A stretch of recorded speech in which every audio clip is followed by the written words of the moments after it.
voici revenu. Nous continuons avec, je vais bien l'appeler un débat, le chrétien et la politique. D'aucuns pensent que le chrétien devrait faire la politique. D'aucuns carrément s'insurgent en faux, j'ai envie de dire. Et voilà, on continue de débattre un peu. Pasteur Lévi, moi je continue avec vous. Ce que je veux savoir aujourd'hui, c'est, d'accord, un chrétien devient président de la République. À votre avis, que devient la relation qu'il devrait avoir avec tous les autres pays?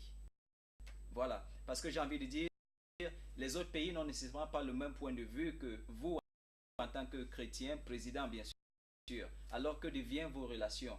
Vous vous écartez, qu'est-ce que vous faites justement? Mais je veux d'abord dire, politiquement parlant, je voudrais rappeler à nos téléspectateurs qu'un chrétien n'est pas hors la loi, c'est un citoyen d'abord. Parce que beaucoup n'ont pas compris même d'abord la notion de la citoyenneté. C'est qu'ils ne comprennent même pas ce que c'est que la politique. Un chrétien est avant tout un citoyen d'une nation. Et en tant qu'un citoyen, il doit contribuer pour le bien-être de son pays. C'est ça qu'il faut comprendre. Un chrétien n'est pas un hors-la-loi. Mais on a enseigné aux gens dans les églises que les chrétiens sont les hors-la-loi. C'est pourquoi ils répondent comme ils répondent là. Parce qu'ils n'ont même pas compris la notion de la citoyenneté. Bon, maintenant, vous demandez quelle est la relation. C'est la relation gagnant-gagnant. Si je suis chef d'État, par exemple, je prends un cas, si je vais avoir des bonnes relations avec la Chine pour que peut-être nos minéraux soient bien exploités, n'est-ce pas, de manière à ce que les revenus, les retombées, n'est-ce pas, se répercutent dans la vie de chaque citoyen camerounais. C'est ça. Il n'y a pas, en dehors des relations gagnant-gagnant, les pays, l'amitié n'existe pas entre les pays, politiquement parlant. C'est des relations.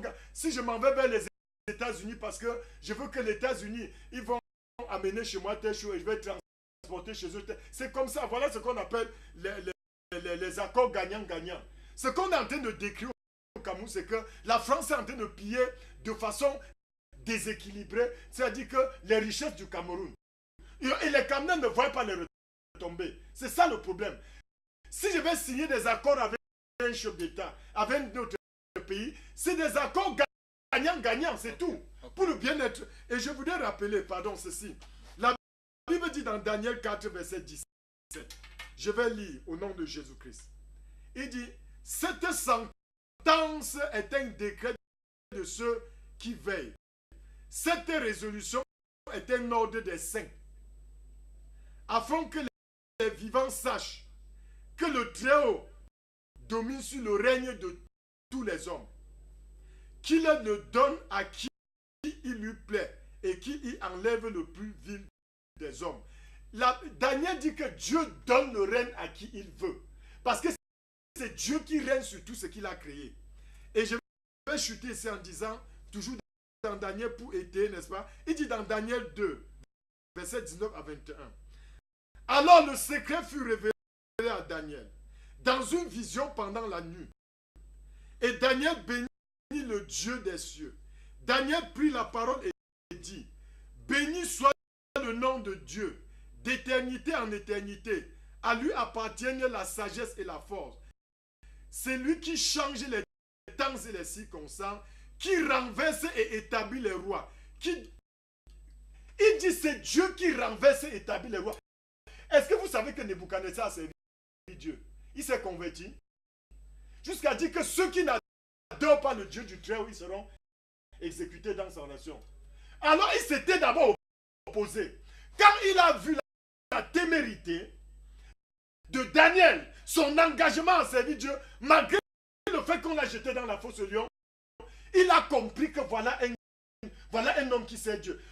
On dit que le roi a changé de pensée. Il a dit à compter d'aujourd'hui dans mon royaume, celui qui n'adore pas le Dieu de Daniel sera tué. Frère, c'est les enfants de Dieu qui vont amener la gloire sur cette terre. Mais quand vous faites la fuite en avant pour raconter des histoires aux gens, vous laissez le feu vert au diable d'agir et puis vous allez vous prendre demain.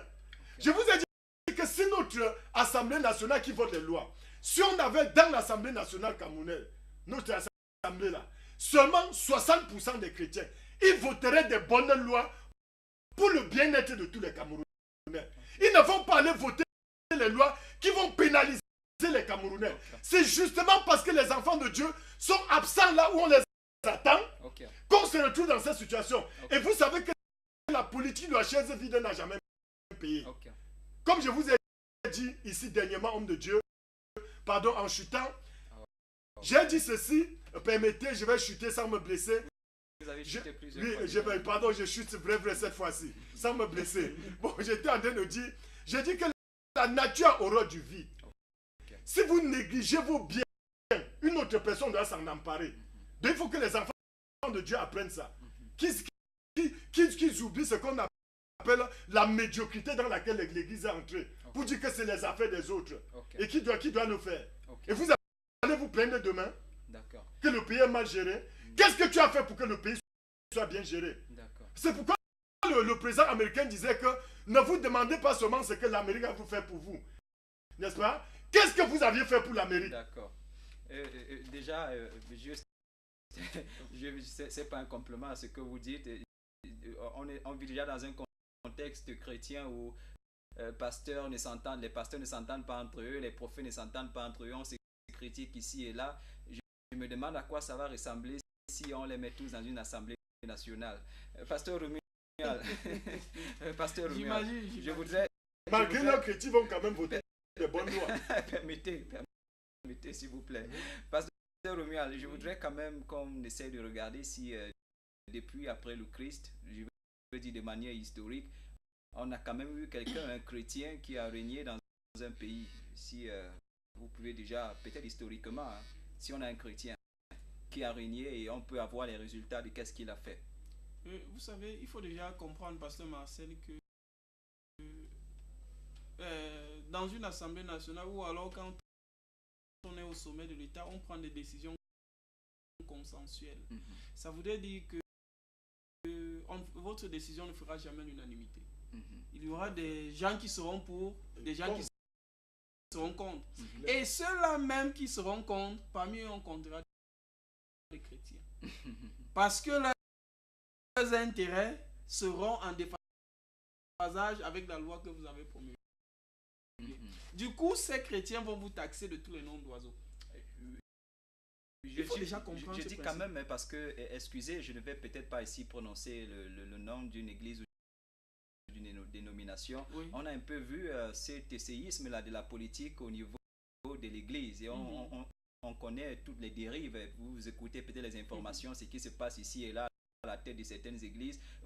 Voilà un peu, quand on parle politique, voilà un peu le résultat qu'on peut obtenir. Et imaginez une chose comme ça à la tête de la nation, je me dis que ce serait une catastrophe terrible. Pasteur Marcel, les plus grandes guerres qui ont été créées par les hommes sont les guerres religieuses.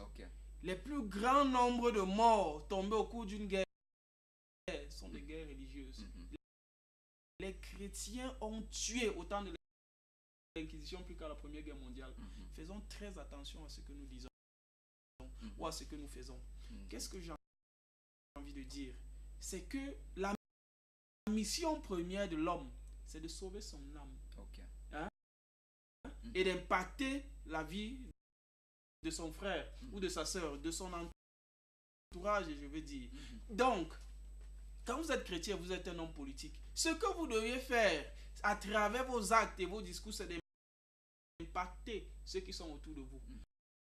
Vous ne pouvez pas faire le travail de Dieu à la place de Dieu. Ne vous méprenez pas. Dieu a créé ce monde, il a fixé des lois et des règles qui régissent ce monde-là. Vous ne pouvez pas être plus royaliste que le roi. C'est que vous êtes dans l'erreur.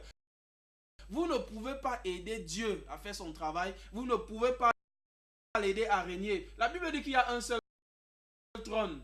Et on sait qui est assis dessus. Même le Fils n'est qu'assis à côté du Père. Les deux, il n'y a pas deux personnes assises sur le trône. Qu'est-ce que je veux dire par là? Les faits nous démontrent. Je prends l'histoire. La roue tourne. On a eu... Est-ce que vous saviez que les Africains ont été une première puissance mondiale par le passé? Renseignez-nous s'il vous plaît. On a vu avec l'Égypte antique qui dominait, et jusqu'en Italie, qui dominait tout le monde entier. Et après on allait avec les Perses. Et après on allait avec les Américains les Européens. Non, les Européens ont pris avant les Américains, ainsi de suite. Jusqu'à ce que nous sommes en train de voir une autre puissance émergente qui est la Chine. Vous croyez que ça va continuer à tourner de cette façon-là? On a 5 continents sur cette terre. On les connaît tous, on nous les enseigne à l'école. Vous croyez que quand les Asiatiques, puisque les Asiatiques sont là, depuis un certain temps, ils sont la première puissance économique, même ce que les Européens refusent de nous dire. Vous croyez que les Africains vont encore monter? Je vais peut-être vous surprendre au temps de Shaka Zulu. Est-ce que vous saviez que Shaka Zulu régnait sur toute l'Afrique jusqu'à Rome? Et il utilisait ses frères noirs comme esclaves.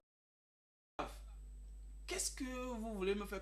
Je crois que quand on lit la Bible, il faudrait que nous connaissions aussi notre histoire. Parce que l'histoire enseigne sur le vécu de tous ces hommes-là. Jésus, quand il a eu des problèmes, où est-ce qu'il allait se réfugier? En Afrique, en Égypte. Il a traversé la frontière. Qui était la puissance, une puissance à cette époque? Certainement à son déclin, mais restait une puissance. Un peu comme les États-Unis à son déclin aujourd'hui reste une puissance. Donc c'est pour dire quoi? Il y a des choses qui sont prévues pour arriver, qui sont en train d'arriver. Je vous dis qu'avec instance, les temps sont proches. Ce que nous avons à faire, nous gagnerons plus à impacter notre entourage, n'est-ce pas? Je ne dis pas qu'il n'y a pas de chrétiens qui... j'ai d'excellents amis, chrétiens qui sont préfets dans ce pays. Il y a 52 préfets, heureusement. On ne va pas directement savoir de qui c'est. Il y a des chrétiens qui sont, n'est-ce pas, jusqu'aux hautes sphères de la société. Je les connais. Ils sont des véritables chrétiens. Mais sauf que la chrétienté, c'est on va dire ça comment, c'est un style de vie. C'est un chrétien normal qui fait des choses normales, mais tout en affirmant sa chrétienté. Pasteur Napoléon, merci Pasteur Romuald pour ce point de vue. Pasteur Napoléon, je voudrais quand même que vous nous renseigniez sur quelque chose. On a vu jusqu'ici, j'ai même entendu dire quelque part que la pire des personnes à qui vous devez faire confiance est un chrétien. Je ne sais pas si dans vos activités au quotidien, les chrétiens semblent être ceux-là à qui vous pouvez pleinement faire confiance, surtout lorsque vous leur confiez des positions de responsabilité. Pasteur Massé, oui, vous savez que Dieu ne ment pas. Dieu est Dieu. Et vous avez d'abord dit que le grand problème au Cameroun, un temps, j'ai eu une vision que Dieu m'a envoyé au Nigeria. Ça arrivait, je me suis trouvé dans ce voyage. Je suis arrivé au Nigeria, partout. Là où il y avait vu dans la vision ces grandes églises, il y avait découlé ça.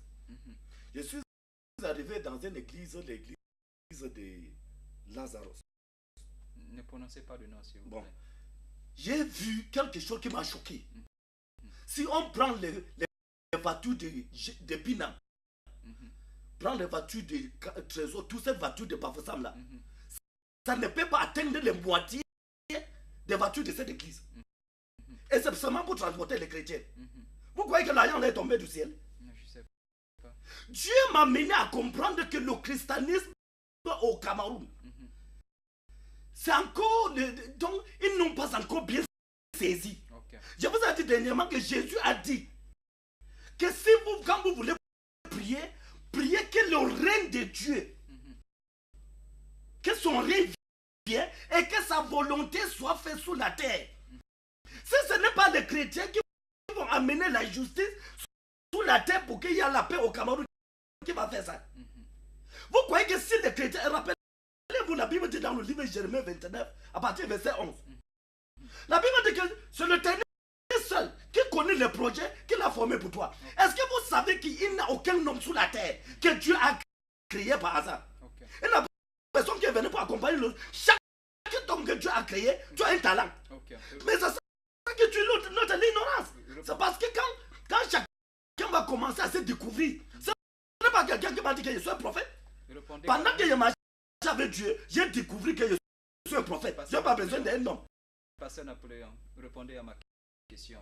Dans vos affaires quotidiennes, dans vos activités, dans vos business, est-ce que vous vous rendez compte que justement les gens à qui vous pouvez pleinement faire confiance, c'est des chrétiens comme vous? Est-ce que lorsque vous leur confiez des responsabilités, ils sont fiables justement? Je pense que tu n'as pas laissé pour que je finisse. Non, je n'ai pas vu le temps. C'est que je voulais dire, je voulais te dire quoi? Je voulais vous dire, je voulais que le téléspectateur comprenne que quoi? Les chrétiens au Cameroun, ils sont très mal enseignés. Ils sont corrompus. Ok. J'ai dit que donner une boutique, c'est un chrétien ici là. Il va détourner l'argent. Okay. On voit beaucoup qui sont les enseignants. Ils se lèvent pour aller faire son croissant quelque part. Il ne dit pas son hiérarchie. Parce qu'il est très mal informé. Il est même c'est qu'il y a des chrétiens comme ça. Un chrétien doit être un bon exemple. Je vois beaucoup de chrétiens qui sont. Il y a beaucoup de policiers qui je laisse là prêcher l'évangile. Ils sont partis dans des églises du réveil. Et ça va vous. En partant là-bas, l'évangile que les a prêché, ils ont abandonné la route. Quand ils sont partis dans cette église, ils sont revenus dans la route parce qu'on les a dit que nous, les chrétiens, ne sont pas venus pour changer le monde. Que nous ne sommes pas venus pour changer. Voilà qu'ils l'ont. Quand ils me voient en route, je dis ici à Baboussam, cet évangile qu'ils les avaient prêché, ça revient, ils commencent à faire quelque chose un jour. Pour dire que cette parole est encore là pour la corriger.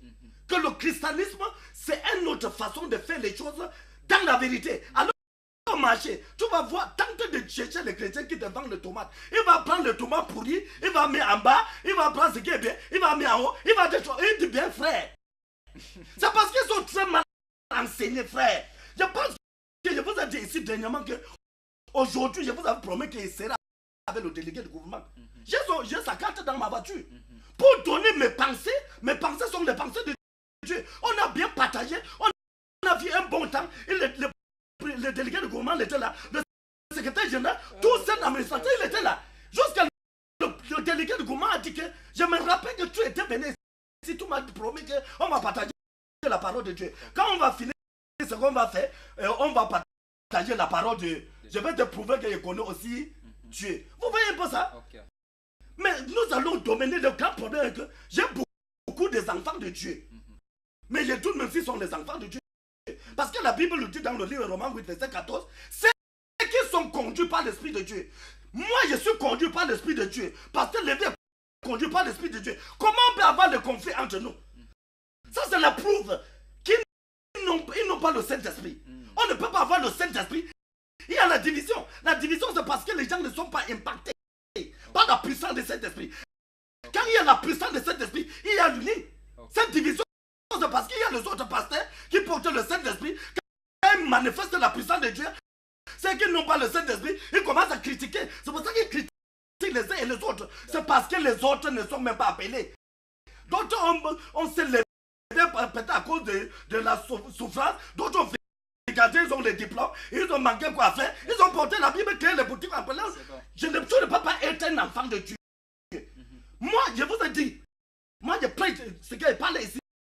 Je suis responsable. Soit là-bas dehors, partout dans mon quartier, dans mon travail, je suis syndicaliste. Il y a 25 syndicalistes dans la ville de Baboussam. Mais je suis seul et je suis différent. Ils sont là pour prendre les 500 là-bas en route. Mais moi, je ne le fais pas. Je fais le travail normalement qu'un syndicaliste doit faire selon la loi. Pasteur Napoléon, merci. Oh là là. Ok. Non, ça fait mal. Ça fait mal. Chers téléspectateurs, c'est une heure. Il y a que les païens ici là qu'on appelle les chrétiens. Ils ne sont même pas chrétiens. Pasteur Napoléon, merci. Nous sommes là pour changer le monde. Pasteur Napoléon, merci. Chers téléspectateurs, c'est une heure dans la cité. Merci quand même déjà pour toutes vos réactions au niveau de la maison. Je prends quand même une question. Pasteur Lévy, j'ai vu votre doigt en l'air. Je viens à vous. Je serai à vous dans une seconde. Celui-ci dit, bon, je crois, ok, il a signé c'est Rodolphe depuis Baf. Oh, ça veut dire Bafoussam, je crois. Il dit, s'il vous plaît, Pasteur Marcel, est-ce que tous les chrétiens aiment Jésus-Christ? Ah ben, je sais pas. Ok, je sais pas. Pasteur Lévy. Je voulais dire quelque chose. Il faut faire une différence entre les brebis et les loups. Ok. Vraiment, c'est ça là, il y a une confusion. Il faut un chrétien faire comme Jésus. Il ne faut pas confondre les loups et les brebis. Mais déjà, ce que Pasteur Napoléon dit, c'est des loups, ce n'est pas des chrétiens. Déjà, bon, pour revenir à... Permettez, vous allez revenir, permettez que je vous relance quand même avec la même question. Est-ce que dans vos rapports quotidiens avec des chrétiens, est-ce que justement vous êtes parvenu à conclure que c'est des gens fiables? Avez-vous trouvé quelqu'un que si demain, justement, il était dans cette position d'autorité, pourrait faire mieux que ceux qui sont là maintenant? Oui, je prends vous-même et même le pasteur Romuald que j'ai fréquenté, pasteur Napoléon. Je ne veux pas aller loin. Pour revenir, dans notre ère, je vais vous citer l'exemple de 2 chefs d'État nés de nouveau qui étaient chrétiens. Mathieu Tcherekou au Bénin. C'est Mathieu Tcherekou qui a amené la démocratie au Bénin. C'était un chrétien? C'est un chrétien né de nouveau. Je dis pour avoir été au Bénin. Non, je dis Mathieu Tcherekou a prêché. Mathieu Tcherekou s'est converti. En tant que chef d'État, il a même créé une fondation. Non, je crois que c'était après qu'il ait fini le pouvoir. Il termine sa fonction quand je suis au Bénin. Et justement, il n'était pas né de nouveau. Donc, non, je dis que... Non, oui. Attendez, je dis que... N'est-ce pas? C'est Mathieu Tcherekou qui amène la démocratie réelle au Bénin. Au Nigeria, c'est Olusegun Obasanjo. La démocratie ne vient pas de Dieu, pasteur. Non, je dis selon le système. C'est Olusegun Obasanjo au Nigeria qui fait venir la... Parce qu'avant Olusegun Obasanjo au Nigeria, c'était beaucoup plus les coups d'État. Parce qu'il c'est un musulman qui naît de nouveau en prison. Parce que, j'ai dit, il était en prison, il a d'abord gouverné le Nigeria comme musulman. Il est revenu comme chrétien. Jusqu'à Olusegun Obasanjo avait créé à la présence nigériane une équipe d'intercession qui priait. Est-ce que ce n'est pas cet homme qui a voulu arracher Bakassi au Cameroun? Non, attendez. Non, mais c'est de bonne guerre. Non. Attendez, pardon. Non, je posais juste... Non, attendez, vraiment, non, attendez. J'ai dit que c'est de bonne guerre. C'est-à-dire que là, c'est de bonne guerre. Parce que Bakassi est une zone riche. Chacun voulait avoir ça pour son peuple. Est-ce que c'est juste donc? Il a trouvé quelque chose qui était là. Ce n'est pas lui qui a créé. Ça fait de lui dans un chrétien. Non, écoute, et c'est même la raison pour laquelle, si vous voulez que je vous le dise, qu'il a été d'accord avec la décision de l'ONU pour ne plus continuer la guerre. Il a dit, moi j'arrête, puisqu'il y a une décision, moi j'arrête. Parce qu'il a trouvé un dossier brûlant. Quand Olusegun Obasanjo prend le dossier de Bakassi était sur sa table. Vous comprenez très bien. Donc, il ne faut pas tout. Ça veut dire que, qu'est-ce que je voulais dire? Je voulais dire que quand un enfant de Dieu parle, comme a dit le pasteur Romuald, il doit impacter positivement. Si les chefs d'État, on doit voir les marques de Christ dans cette nation-là. On doit voir la bonne gérance accompagnée de l'onction de Dieu dans cette gérance, dans la gérance du Cameroun. C'est tout, c'est simple. Ce n'est pas quelqu'un qui doit entraîner les gens dans des sectes pernicieuses, etc. C'est quelqu'un qui doit laisser chacun libre, n'est-ce pas, de servir Dieu. C'est ça le rôle d'un chef d'État. Quand vous êtes... l'homme de Dieu vient de dire, je crois que le Cameroun, si je ne me trompe pas, a 58 départements. On a 58 préfets au Cameroun. Le Cameroun a 58 préfets, 360 sous-préfets. Je crois que c'est sous-préfecture. 52 préfets. Je ne sais pas, oui, 52 préfets, mais c'est 360 sous-préfets. Moi, je connais des sous-préfets qui sont enfants de Dieu, nés de nouveau, qui servent Dieu dans la transparence, qui sont à l'opposé, ils servent Dieu. Je connais des commissaires de police, des commandants qui sont enfants de Dieu, nés de nouveau, et qui servent Dieu dans la fierté. C'est que leur travail rend fiers les autres. C'est ça l'impact d'un enfant de Dieu.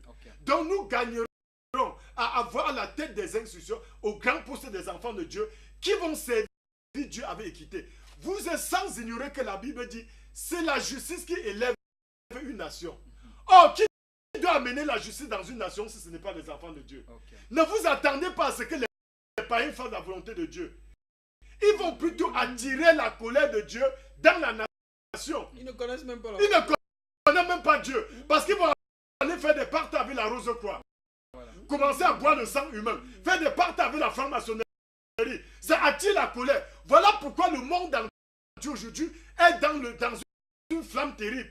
Parce que c'est des Rosicruciens qui gouvernent, c'est des francs-maçons qui gouvernent. Personne n'a la crainte de Dieu. Ils sont capables de faire des sacrifices humains pour se maintenir au pouvoir. Mais vous croyez que ça attire le bonheur dans un peu la malédiction.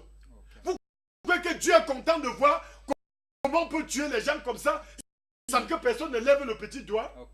Donc, pour chuter, quand Dieu dit c'est la justice qui élève une nation, si les enfants de Dieu, comme l'homme de Dieu a dit dans Romains, on a lu dans Romains, le monde entier attend avec un ardent désir la révélation des fils de Dieu. C'est les enfants de Dieu qui vont démontrer aux yeux du monde, voici comment la présidence devait être gérée. Voici comment on doit gérer l'Assemblée nationale. Voici comment le Sénat doit être géré. Et puis, ça amène la gloire de Dieu dans un pays et le peuple est béni. Ok. J'espère qu'à la maison, vous regardez et puis vous essayez d'imaginer comment tout cela peut être possible. Je voudrais vraiment que ce soit envisageable. Déjà, je vais poser une autre question. Je ne sais pas si ce serait la dernière parce que chacun va donner son point de vue sur cette question. Nous sommes pratiquement à 10 minutes de la fin. Je profite pour saluer Madame Edith du côté de Toket. Voilà, Madame Edith, bonsoir. Tous les panélistes de Une dans la Cité, j'ai envie de dire, vous disent bonsoir. Voilà. Je vais savoir, Pasteur Romuald, je vais commencer avec vous. Est-ce qu'aujourd'hui, vu le contexte dans lequel nous vivons, en général, on sait que quelqu'un a dit quelque part, et je répète juste ces mots, que les plus pauvres sont dans l'église. Et justement, est-ce que les chrétiens ont les moyens de cette politique-là dont il est question? Parce qu'on sait que la politique, ça coûte beaucoup d'argent. Permettez, on va prendre cet appel-là, vous allez répondre. Allô, bonsoir. Oui, Ah oui, vous êtes la bienvenue. Oui, merci beaucoup. Vous avez continué le débat d'avant-hier. Vraiment, c'est un débat qui est pertinent. Ok. Je suis fier de ce débat. Pourquoi? Parce qu'il y a eu entre-temps, ce jour-ci, il y a eu des contradictions. Bon, et dans le temps, quand j'ai suivi toutes ces contradictions, avant aussi d'avoir les messages, vraiment, les gens ne comprennent pas comme Pasteur de Israël dit. Ils laissent comme ça les enfants du diable régner sur nous. Ils nous matent. Et ils font de nous ce qu'ils veulent. Maintenant, on va dire du Cameroun au Cameroun, alors que c'est nous qui donnons le Cameroun au Tchad. Le Cameroun est tellement cher. Est-ce que c'est normal? Je dis que la vie. S'il y avait des chrétiens députés qui devaient voter des lois qui vont d'abord la vie qui est chère au Cameroun, ça devait être d'abord très bien. Vraiment, je ne sais pas. Moi, j'aimerais que les pasteurs là, vraiment, s'ils peuvent me poser les candidatures à vie, je suis même. Je pense que les chrétiens de ce pays, de partout, surtout, qu'on les connaît déjà dans les médias, vont les voter. Vraiment. Donc, ça, voilà la vérité. La vie est tellement chère au Cameroun. Il n'y a même pas de l'argent. Nous souffrons tellement. Et tout cet argent, on paye les impôts, on paye les taxes foncières et tout, mais finalement, on fait quoi avec tout cet argent? Merci. Merci, Madame Edith. Madame Edith dit en 2018, l'un de vous devrait poser sa candidature. Et justement, j'étais en train de poser une question, je l'ai posée en effet. Est-ce que justement les pasteurs ou les chrétiens ont les moyens de cette politique-là dont il est question? J'ai envie de dire déjà au niveau des églises, c'est déjà très compliqué de gérer. J'ai entendu quelque part aujourd'hui dire que une femme de pasteur a porté plainte à son mari pasteur parce que justement il ne peut pas assumer les responsabilités de la maison. Alors on parle aujourd'hui de faits politiques. Est-ce qu'un pasteur ou du moins est-ce que les chrétiens ont les moyens de cette politique-là? Ça m'amène à vous dire quelque chose, pasteur Marcel. La première fois qu'on lit le mot chrétien dans la Bible, c'est à Antioche. Les gars ont vu les disciples de Christ qui faisaient comme Christ. Et ils les ont appelés chrétiens. Déjà, ça circonscrit cette phrase à une catégorie de personnes. Ça rejette un maximum de personnes. Souvenez-vous que quand Dieu a détruit le monde, au temps de Noé, n'est-ce pas? Il y avait des millions de personnes qui vivaient sur la terre. Il n'y a que 8 qui ont été sauvés. Vous croyez que Noé n'a pas passé le message autour de lui? Mais je vous assure que sur la terre, si Il n'y a pas 10% qui seront sauvés. Wow. Ce n'est pas possible. Ça ne peut même pas être possible. C'est clair. L'âge est la porte qui mène à la perdition. Et étroite est celle qui mène au royaume de Dieu. Je vous dis que les endroits où vous voyez les gens entrer en masse, 50 000, 400 000 personnes, je pose un point d'interrogation dessus. Ok. Je ne dis pas quelque chose, mais je dis je pose un point d'interrogation dessus. Ok. Savez-vous également que lors que la première église naît, n'est-ce pas, après que les disciples soient sortis dans Acte 2, il y a 3000 convertis. Et les 3000 convertis, il y avait déjà 120 pasteurs préparés à ça. La Bible dit que le Saint-Esprit est descendu sur 120 personnes qui pouvaient administrer ça. On est dans un lieu où quelqu'un qui se fait gourou a 6000 personnes à sa charge. Il est le seul qui... Et il prétend avoir le monopole de la vérité. Pourtant, la Bible nous dit que seul le Saint-Esprit connaît la vérité dans sa totalité. Et souvenez-vous, dans Ésaïe 55, 8, qu'est-ce que la Bible dit? Mes pensées ne sont pas vos pensées, mes voix ne sont pas vos voix. C'est Dieu qui parle. Faisons très attention à ce que nous faisons, à ce que nous disons. Parce que Dieu est méticuleux. Dieu agit dans les détails. Voilà. La fonction première de l'homme, c'est que son âme soit sauvée. Le reste là, le bien-être qu'on cherche, c'est des futilités. Et j'ai quand même posé une question, pasteur Romuald.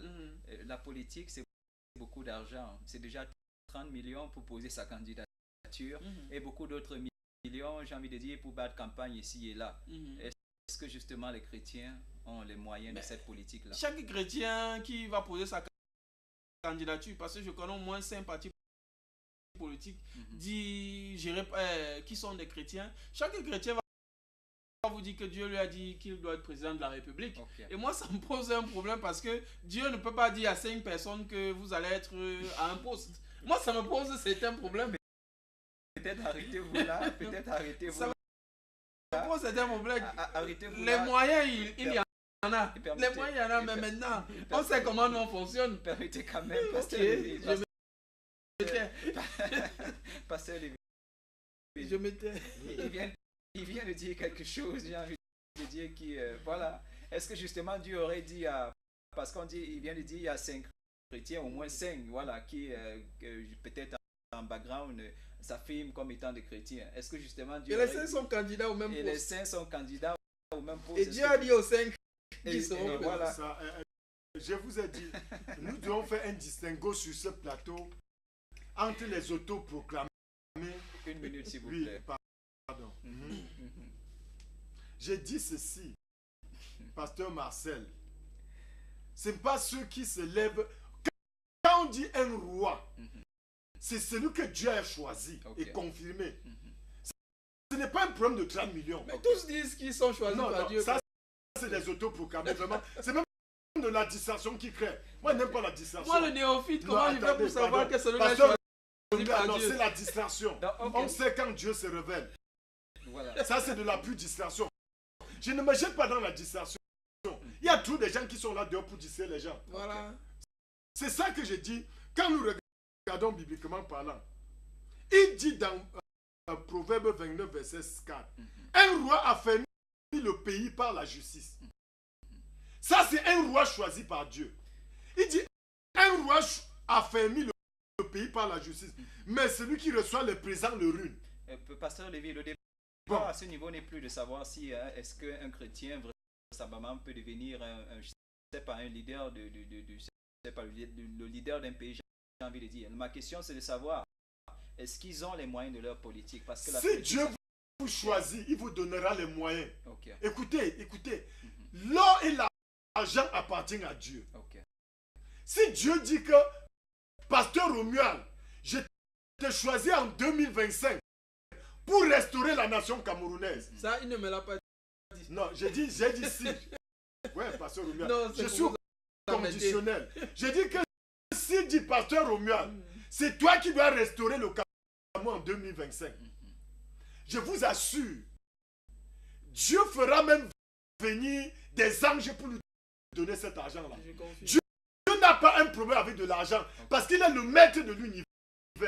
Ça ne se pose pas chez Dieu. Si c'est Dieu qui vous envoie en mission, il vous donnera les moyens de votre mission.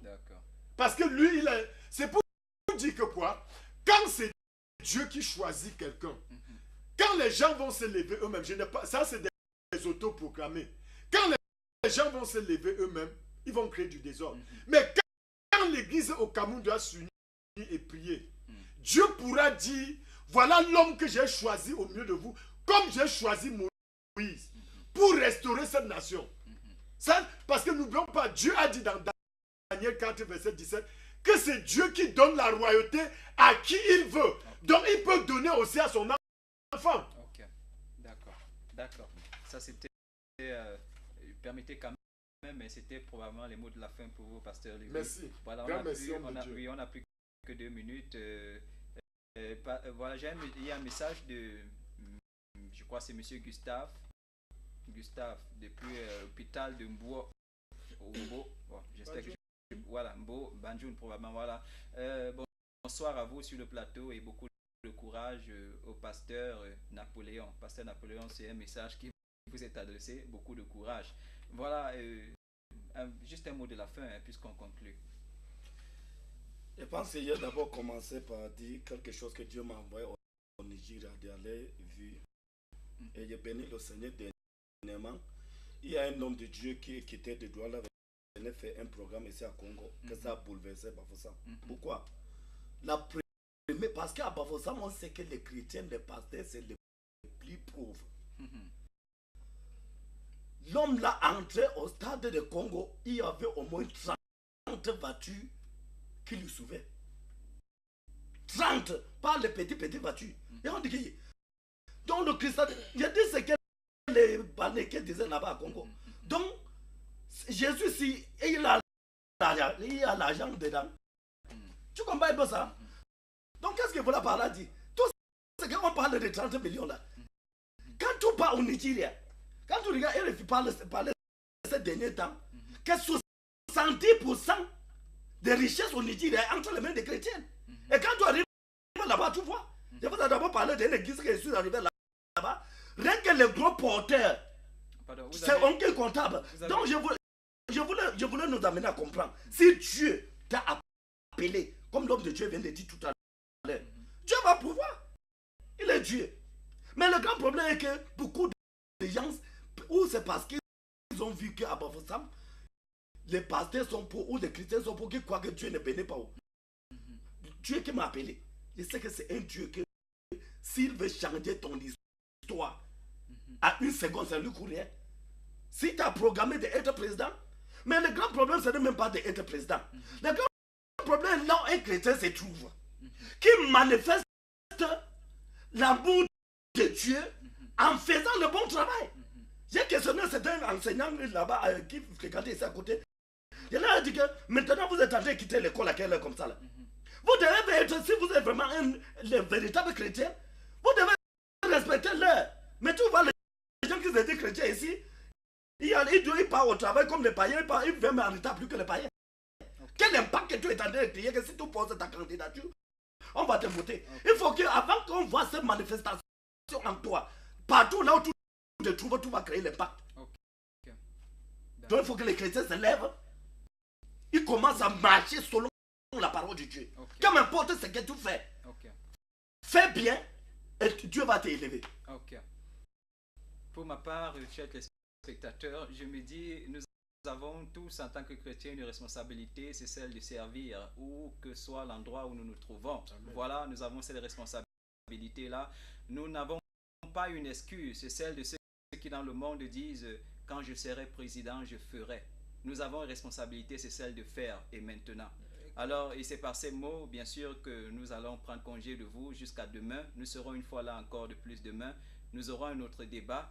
Il y aura de nouveaux panélistes, bien sûr. N'oubliez pas, et je veux juste vous rassurer, vous avez pris l'habitude justement d'écouter ceux qui sont là. Ils seront encore là demain. Par la grâce de Dieu ou avec la grâce de Dieu, nous aurons de nouvelles personnes. Le débat encore promet demain d'être plus sérieux. Alors, nous prenons cet autre rendez-vous. Que Dieu vous bénisse, que Dieu vous garde tous dans la paix. Je souhaite une très bonne nuit à Madame Yankam, permettez, et à toute sa famille, bien sûr. Je salue, comme ça, avant de quitter le plateau, le révérend Charlie Kemetia. Que Dieu le bénisse encore et le bénisse davantage, bien sûr. À vous tous qui avez regardé, qui avez envoyé des messages, à vous tous qui nous soutenez, quel que soit le moyen que vous utilisez, que Dieu vous bénisse et vous garde dans la paix. Shalom.